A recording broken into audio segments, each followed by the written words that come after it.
bombastic side-eye, criminal offensive side-eye. Nabi bohong.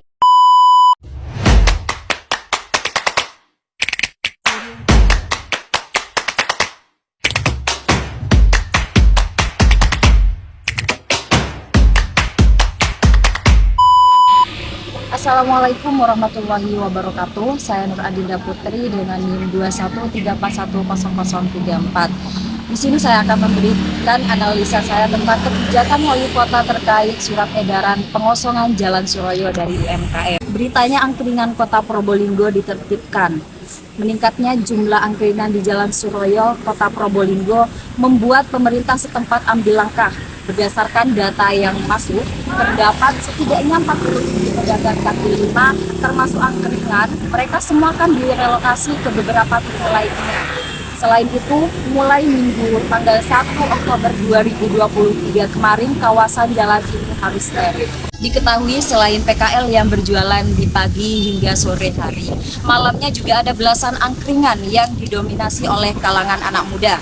Mereka biasanya buka mulai pukul 18.00 hingga pukul 22.00 di sepanjang trotoar dari ujung selatan hingga ujung utara tersebut.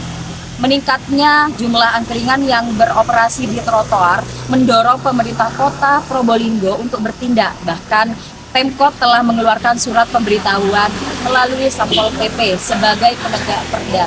Dalam surat edaran tersebut disebutkan bahwa petugas akan melakukan penerbitan jika PKL atau pemilik usaha angkringan tetap berjualan di lokasi tersebut. Kepala Satpol PP Kota Probolinggo, Pujo Agung Satrio, mengungkapkan bahwa sebelumnya telah dilakukan sosialisasi, termasuk pengiriman surat kepada sejumlah PKL dan pemilik angkringan. Oleh karena itu, mulai tanggal 1 Oktober, Jalan Suroyo akan steril dari PKL pada siang hari maupun pemilik angkringan pada malam hari. Sesuai perda, jika ada pelanggaran, mereka akan memberlakukan penertiban.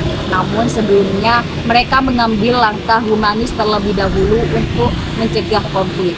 Selain itu, pemerintah juga telah menyiapkan sejumlah tempat untuk relokasi bagi PKL dan pemilik angkringan. Puluhan PKL angkringan di Jalan Suroyo, Kota Probolinggo akhirnya direlokasi.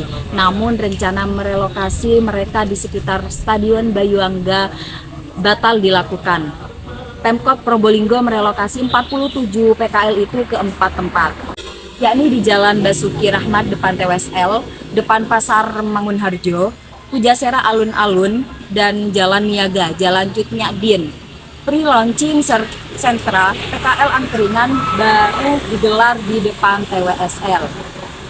Puluhan PKL itu disebar antara lain 19 pedagang ke depan TWSL, 6 pedagang ke Pujasera Alun-Alun, lalu 15 pedagang ke Jalan Niaga, dan 7 pedagang ke depan Pasar Mangunharjo. Jawa Pos Radar Bromo kembali mendatangi PKL angkringan di depan TWSL pada hari ketiga. Hanya ada 4 PKL yang jualan di sana, padahal ada 19 PKL yang dipindahkan ke tempat itu. Semuanya sedang sepi pengunjung. Lalu di depan Pasar Mangunharjo ada 2 PKL yang mangkal, sementara di sekitar Pasar Baru atau Jalan Niaga malah tidak ada yang jualan.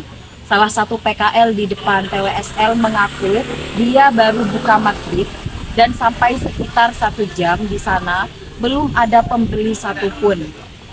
Di sini kan sepi.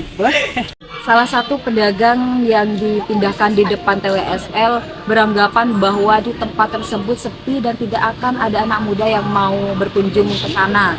Dan dia mengatakan juga bahwa tempat tersebut itu tidak tepat untuk berjualan. Jika salah satu tujuan dari komunikasi politik yaitu meningkatkan partisipasi politik dikaitkan dengan kebijakan yang dikeluarkan oleh Wali Kota Probolinggo tentang larangan berdagang di trotoar Jalan Suroyo. Terdapat beberapa cara pemerintah untuk dapat meningkatkan partisipasi politik. Yang pertama, masyarakat harus dapat berpartisipasi dalam mempengaruhi kebijakan pemerintah, seperti melaksanakan aturan yang telah dibuat untuk mengosongkan Jalan Suroyo. Yang kedua, pemerintah harus memberikan kesempatan kepada warga negara untuk menyampaikan pendapat dan gagasannya terhadap kebijakan tersebut. Misalnya ketika para pedagang telah mengikuti aturan tersebut, ada sebagian dari mereka merasa kurang puas terhadap aturan yang dikeluarkan. Maka dari itu beberapa dari mereka menyampaikan pendapat atau keluhan dikarenakan berkurangnya pengunjung yang datang setelah dipindahkan ke tempat yang baru. Mungkin sekian analisis dari saya, kurang lebihnya saya mohon maaf yang sebesar-besarnya. Wassalamualaikum warahmatullahi wabarakatuh.